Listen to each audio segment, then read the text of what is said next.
logistique, cellules médicales, cellules religieuses, qui renforcent les capacités un peu de la délégation, mais également le renforcement en ressources humaines de qualité. Alors, tout le top management a été changé au cours de cette année. Mais nous avons poursuivi les innovations au niveau de l'enrôlement même et de l'inscription des pèlerins. Vous venez de voir un peu ce qu'on voit, c'est carrément un guichet unique. Hein. Le pèlerin, il fait tout sur place. Exactement. Ceux qui sont habitués au hangar pèlerin il y a 2 ans, il y a 3 ans, ne se retrouveront pas. Absolument. Parce que c'est devenu plus fluide, c'est devenu plus sécurisé. Alors, les pèlerins passaient des nuits et des nuits à attendre dans des conditions parfois très dures. Et maintenant c'est fini ça, c'est après 2 heures de temps, vous dites. Maintenant on convoque environ 250 pèlerins par jour.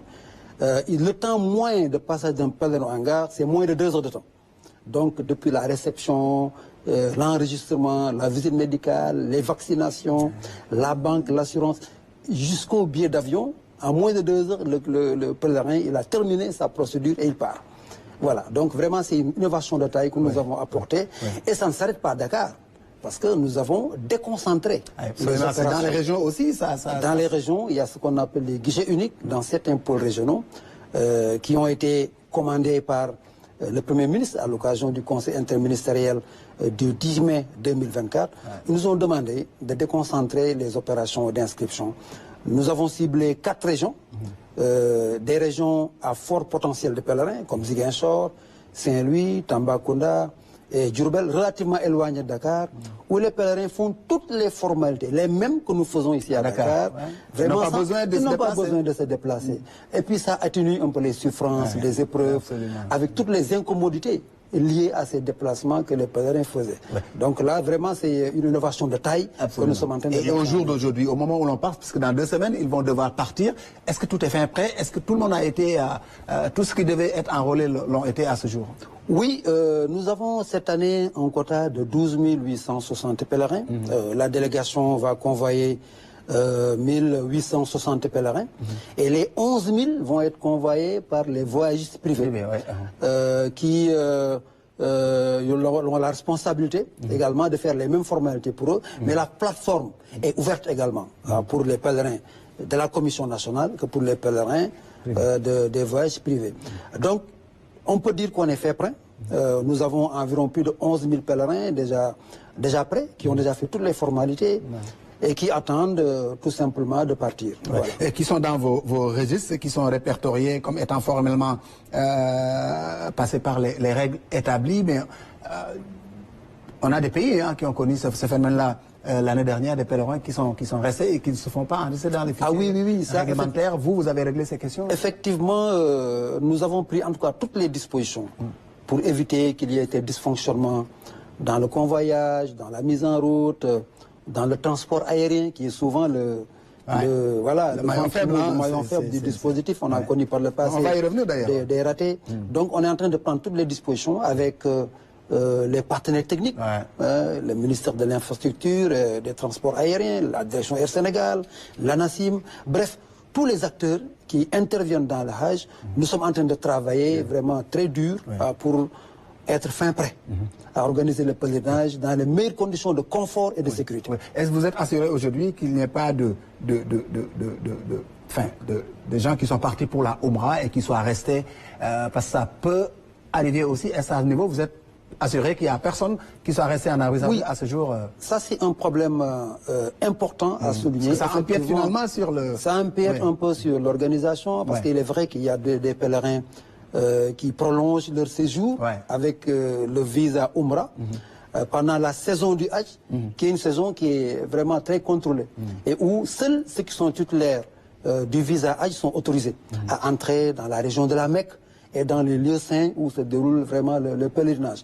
D'ailleurs, ça fait l'objet d'un rappel récemment de la délégation générale pour inviter les voyagistes, mais également les pèlerins à se conformer à ces réglementations des autorités saoudiennes pour éviter de se retrouver à la Mecque pendant cette période qui va du 29 avril au 25 juin 2025, qui est la période, la saison du Hajj, où seuls les titulaires du visa Hajj sont autorisés à entrer dans la région de la Mecque. Dans la région. Oui, et il y a cette actualité qui nous a rattrapé aussi, cette question de visa trafiquées qui avaient été agitées par la presse il y a 48 heures. Qu'est-ce qui s'est réellement passé et dans quelles conditions vous travaillez avec l'Arabie Saoudite? En réalité, il n'y a pas de visa trafiqué, il n'y a pas de fraude sur le visa. Mais il y a fraude dans le processus. Ceux qui ont des visas réguliers, visa Umrah, visa visite familiale, visa touristique, et qui se retrouvent à la Mecque pendant cette période dite saison du Hajj. Et c'est là se trouve l'irrégularité. Donc tous ceux qui sont titulaires d'un visa autre que le visa du Hajj sont toujours invités par les autres saoudiennes à quitter le territoire saoudien ou bien aller dans d'autres régions du territoire saoudien pendant la période du Hajj parce qu'ils ne sont pas autorisés. Et là, les contrevenants, malheureusement, s'exposent à des sanctions très lourdes, à des peines d'emprisonnement allant jusqu'à 6 mois, à des amendes pécuniaires allant de 50 000 à 100 000 rials, de 17 millions de francs CFA, et souvent même à des interdictions définitives de séjour en terre saoudienne. Et qui aussi, une fois de retour au Sénégal, peut faire face aux rigueurs des lois nationales. Absolument. Aussi il y a le code pénal qui l'interdit en ses articles 137 et 138 et qui expose effectivement les contrevenants à des peines très lourdes. Et à ce niveau-là, vous avez une commission sécurité. Ça aussi, ça fait partie des innovations qui agit en amont comme en aval aussi. Oui, c'est une innovation de taille parce que en lisant les rapports et les audits qui ont été faits l'année dernière, on s'est rendu compte qu'il y avait un déficit de couverture sécuritaire de nos pèlerins, notamment au niveau des réceptifs hôteliers où nous logeons nos gens, qui s'est caractérisé par un désordre souvent dans les halls où les commerçants mettaient leurs états, leurs commerces. Les retours n'étaient pas... Ils encombraient les ascenseurs, Sénégal, ils encombraient un peu les allées, etc. Donc il faut mettre terme à ça. Ensuite, au niveau de Mouna, qui est un peu la zone sensible. Il y avait des infiltrations de pèlerins clandestins qui entraient dans le dispositif et malheureusement, du fait du déficit de contrôle sécuritaire, pour causer beaucoup de préjudice à nos pèlerins. Et ça, c'est une commission à la tête de laquelle vous avez mis un policier. Hein? Ah oui, c'est un groupe de policiers. Ah oui, hein? Et pas n'importe quel policier. C'est des policiers vraiment très expérimentés, rompus à la tâche, qui ont été triés dans le volet et qui vont effectivement prendre en compte ce volet sécuritaire parce que c'est un besoin réellement pour nos pèlerins. Cette année, on peut s'attendre à ce que vraiment les choses aillent dans le bon sens, qu'il n'y ait pas tous ces ratés qu'on a connus par le passé. Oui, nous travaillons beaucoup à ça. C'est pourquoi nous faisons beaucoup d'efforts sur la formation des pèlerins d'abord, parce que dans le processus d'incorporation et d'enseignement des pèlerins, il y a un volet formation au niveau de l'accueil. Et aujourd'hui, à l'heure où je vous parle, il y a une formation en cours. Tous les mercredis, tous les samedis, où tous les pèlerins viennent au niveau du hangar pèlerin, où c'est des imams, des oulémas qui leur donnent les rudiments, mais également une préparation psychologique sur les comportements, sur les règles de comportement, comment se comporter, comment les règles d'hygiène, de vie collective, individuelle. Donc c'est important ce volet formation que nous avons initié cette année et qui se poursuit dans les plateformes numériques également, parce que les pèlerins sont incorporés dans des groupes WhatsApp, sous le contrôle de ce qu'on appelle les DAV, les dédiés au vol, qui leur donnent tout ce qui a support de formation, où calmement chez eux, ils peuvent continuer à apprendre et se préparer réellement à affronter le pèlerinage. Et vous avez, le constat, il est bon pour vous, ce que vous avez pu observer côté pèlerins, ils sont dans le bain, ils sont... Nous sommes rassurés, ils sont très enthousiastes. Oui, et on le constate un peu dans le niveau d'affluence, au niveau de nos plateformes de formation, pas seulement au niveau du hangar, mais également au niveau des regroupements, des voyagistes. Eux aussi, ils organisent beaucoup de formations à leur niveau, des fois au hangar, des fois au niveau de leur siège, mais également dans les pôles régionaux. Donc, les mêmes types de formations sont faits par la cellule religieuse. Vous avez parlé des voyagistes, là aussi, c'est un cahier de charges. J'imagine strict que vous leur portez. Oui, on a un nouveau cahier de charges qui a été élaboré donc sur ordre des autorités. Quelles sont les obligations qui pèsent sur ces voyagistes? Alors, d'abord, il y a un peu la relation qui lie le convoyeur, disons le voyagiste, au pèlerin, qui le lie à la délégation au pèlerinage, n'est-ce pas? C'est des obligations que nous rappelons dans ce cahier de charges. Et que vous surveillez aussi. Mais que nous surveillons, parce que ça fait partie du décret qui organise le fonctionnement de la DGP. Absolument. Nous avons une obligation de superviser tout ce qui se fait au niveau du privé. Donc nous suivons et nous nous rencontrons régulièrement, nous nous concertons, ce que j'appelle un peu le principe des 4C, concertation, coopération, coordination et communication. Tout le temps nous le faisons avec eux pour effectivement les mettre à niveau et pouvoir leur donner également les recommandations d'usage dont ils ont besoin pour organiser le pèlerinage. Et tout ça sur fond d'évaluation post-Hajj aussi. Hein, que ce soit les commissaires comme les privés, ils vont être évalués à la fin du Hajj. C'est une obligation et je ne cesse de le rappeler à nos voyagistes, mais également à nos missionnaires qui seront évalués en cours de parcours et à la fin du parcours pour voir s'ils ont été à la hauteur, s'ils ont répondu aux attentes et s'ils peuvent être reconduits éventuellement ou sanctionnés. Et il y a la possibilité de retirer la licence à quelqu'un, par exemple? Ah oui, ça fait partie un peu du cahier de charge. Si quelqu'un ne se conforme pas aux obligations, bien entendu, il court le risque de se voir retirer effectivement l'agrément. D'accord. Et pour les voyagistes privés, la question des vols, des retards de vol, c'était très récurrent par le passé. Cette année, est-ce que vous avez mis un deadline au-delà duquel plutôt il y aurait plus de... Oui.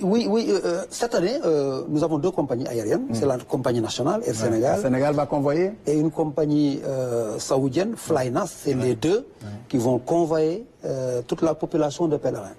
50%, 50%. Et les voyagistes également, ils signent des contrats avec la compagnie nationale, en fonction de leur quota, du nombre de pèlerins qu'ils veulent convoyer, en fonction de leur date souhaitée d'arriver à Médine, parce que tous nos pèlerins sénégalais arrivent à Médine d'abord. C'est la première étape avant d'aller à la Mecque. Donc, on fait tout pour qu'il y ait le meilleur compromis possible entre les dates souhaitées de départ d'arrivée à Médine et les plans de vol que Air Sénégal doit communiquer dans les meilleurs délais. Et tout ça, il y a des gens qui veillent dessus.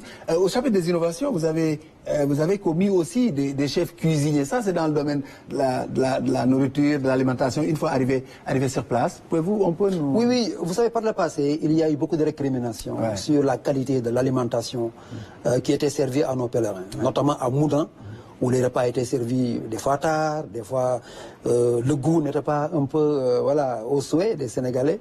Nous avons discuté avec ces prestataires. Nous avons demandé de nous faire la faveur de leur amener des chefs cuisiniers qui pourront les accompagner, les conseiller un peu dans les recettes de cuisine. Accompagner les Saoudiens, enfin. Oui, les restaurateurs saoudiens, pour qu'ils prennent en compte les habitudes alimentaires des Sénégalais. Et ça va changer un peu la donne. C'est une innovation que nous allons tester cette année. Et je pense et nous espérons que ça pourrait réellement améliorer la qualité de l'alimentation. Donc c'est un pèlerinage que vous avez ceinturé de bout en bout, hein, que ce soit côté public comme côté privé. Vous allez tout contrôler et puis... Absolument. Faire en sorte que les gens effectuent un bon pèlerinage. Absolument. Il faut apprendre un peu des errements du passé pour améliorer progressivement.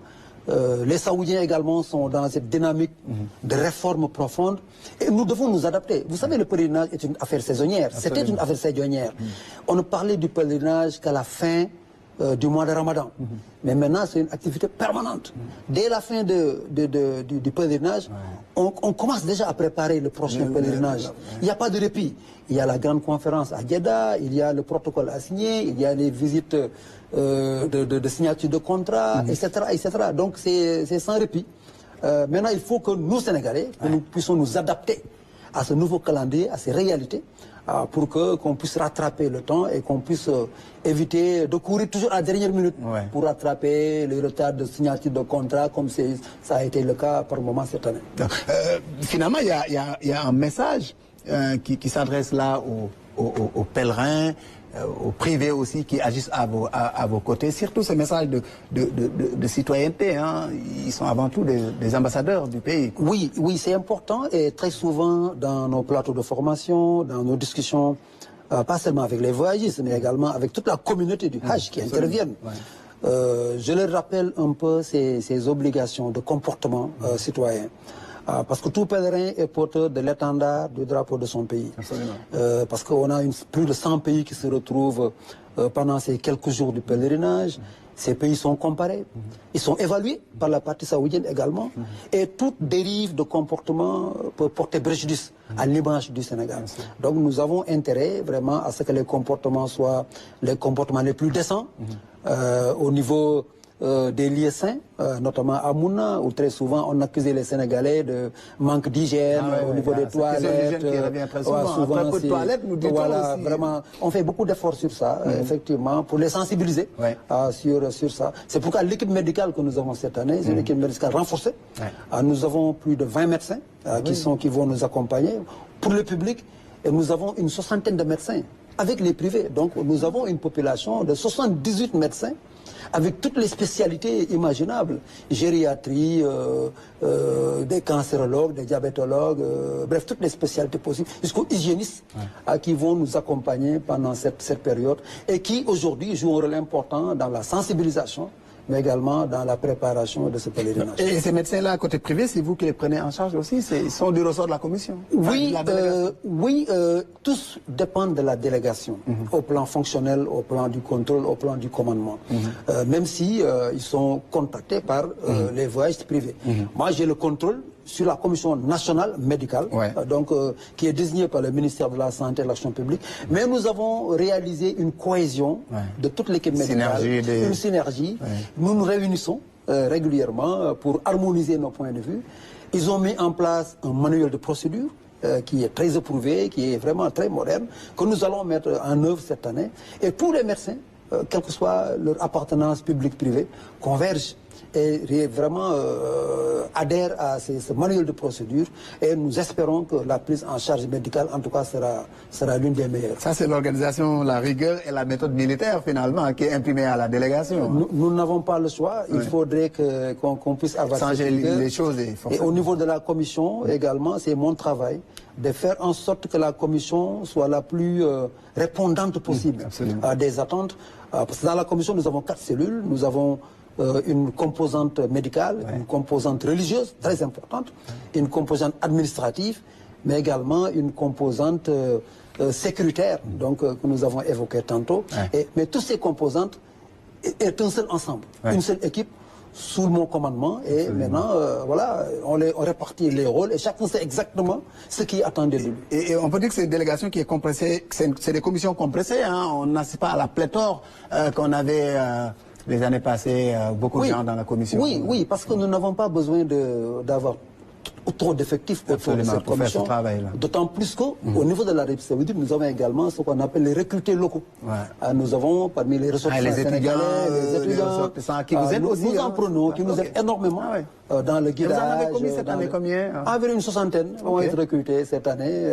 Donc nous avons fini de travailler avec le consulat du Sénégal à Jeddah, mais également avec l'ambassade, avec toutes les parties prenantes, pour faire également le meilleur tri. Parce que les missionnaires sont choisis, sont sélectionnés sur la base d'un profilage de missionnaires que nous avons élaboré, avec des critères très rigoureux, de probité morale, d'expérience, de compétences. Et nous sommes très regardants vraiment sur ces principes. Et la durée du Hajj au Sénégal semble que dans certains pays, les gens y vont pour juste quelques jours, mais au Sénégal en général, vous ne réfléchissez pas à raccourcir. Oui, la durée moyenne c'est 3 semaines. Mais 3 semaines, certains estiment que c'est trop long et qu'il y ait des possibilités de raccourcir. Parce que le Hajj, quoi qu'on dise, mais c'est 4 à 5 jours. Voilà, donc le Zul Hajj, entre le 8e jour et le 12e jour, on a pratiquement fait tout ce qu'on devait faire pour le Hajj. Maintenant, ce qui rallonge la durée, c'est les visites, les ziyaras, comme la visite qu'on fait à Médine. Parce que les Sénégalais tiennent à cette ziyara à Médine, où ils font le Kouliziar, ils font à Baqiya, ils vont à Uhud, ils font à Masjid al-Quba, etc. C'est important pour eux. Et je pense qu'il faut leur laisser cette latitude de pouvoir faire ces ziyars également. Cette année, on peut s'attendre à un pèlerinage vraiment top. Nous travaillons à ça, nous l'espérons, même si nous sommes convaincus qu'un pèlerinage zéro incident, zéro dérive est pratiquement c'est très difficile. Mais nous prenons toutes les dispositions à notre portée, en tout cas pour que ce pèlerinage soit le plus réussi possible, le plus sécurisé et le plus confortable pour nos pèlerins. D'accord. Vous êtes militaire? Oui. À vos heures perdues aussi, vous êtes écrivain. Ça, c'est 2 ouvrages que vous avez écrits. Sorna Adama Diop, une vie au service de l'éducation et de l'humanité. Exact. Et l'autre, c'est l'école à l'épreuve de la croissance citoyenne. Ça, c'est 2 ouvrages. Exact. Et pour le premier, Sokhna Adama Diop. Alors, Sokhna Adama Diop, c'est une grande dame, une grande figure emblématique de l'islam à Rufisque, qui a été, disons, la pionnière de l'éducation arabo-islamique. J'ai eu l'honneur d'être formé par cette dame-là. Donc, elle nous a appris le Coran, elle nous a appris l'arabe. Également, elle a formé beaucoup d'imams, beaucoup d'éléments, non seulement au Sénégal, mais dans la diaspora. Et elle a beaucoup fait, non seulement au plan de la formation de l'éducation, mais également au plan social, au plan vraiment d'humanité, comme je l'ai dit. Donc c'est une référence. Donc j'ai voulu la citer en exemple et montrer à la communauté vraiment toute sa valeur intrinsèque, mais également toute sa contribution à l'œuvre de construction nationale. Et ça aussi, c'est l'école à l'épreuve de la croissance citoyenne. Ça recoupe le discours des nouvelles autorités, la citoyenneté, l'esprit patriotique. Absolument, absolument. L'objectif de cet ouvrage, c'est d'éveiller un peu l'éthos patriotique au niveau de notre jeunesse principalement, mais également c'est quelques contributions que nous avons fait en direction du ministère de l'Éducation nationale, où nous avons eu à travailler avec certaines inspections d'académie, de l'éducation de la formation, où nous avons réfléchi sur ces thématiques extrêmement importantes de renforcement de la culture citoyenne de notre Et qui a été préfacé par l'ancien Premier ministre Merci Sidiki Kaba. Exactement, exactement. Il l'a préfacé et vraiment c'est une œuvre, en tout cas, qui peut servir énormément pour l'éducation. Et vous dites, ce livre est le résultat, c'est lui qui le dit dans sa préface, ce livre est le résultat d'une introspection et d'une réflexion largement partagée sur des sanctuaires désacralisés de nos jours. Exactement. Malheureusement, nous l'avons tous constaté. Hélas, nous vivons dans un monde décivilisé où vraiment il y avait beaucoup de délits. Il faut retourner aux valeurs, il faut restaurer en fait ces valeurs qui faisaient le fondement et la stabilité de notre cité. Absolument. Et il est important qu'on puisse revenir à ça. Nous en avons les moyens, nous avons le substrat traditionnel, culturel qui nous le permet, et c'est une bonne source d'inspiration pour et le troisième ouvrage est dans le pipe? C'est sorti aux éditions Harmattan cette semaine. C'est Tradition militaire, facteur de cohésion et de sécurité opérationnelle, préfacé par l'actuel ministre des Forces armées, le général Birame Diop. Ça rend hommage aux Djambars, oui, ça rend hommage aux armées, mais également ça retrace un peu le poids des traditions, traditions militaires, dans l'aptitude opérationnelle de nos unités. Merci beaucoup. Général Mamadou Gaye, délégué général au pèlerinage. Le point ce soir est fini. Rendez-vous mercredi prochain pour d'autres questions d'actualité.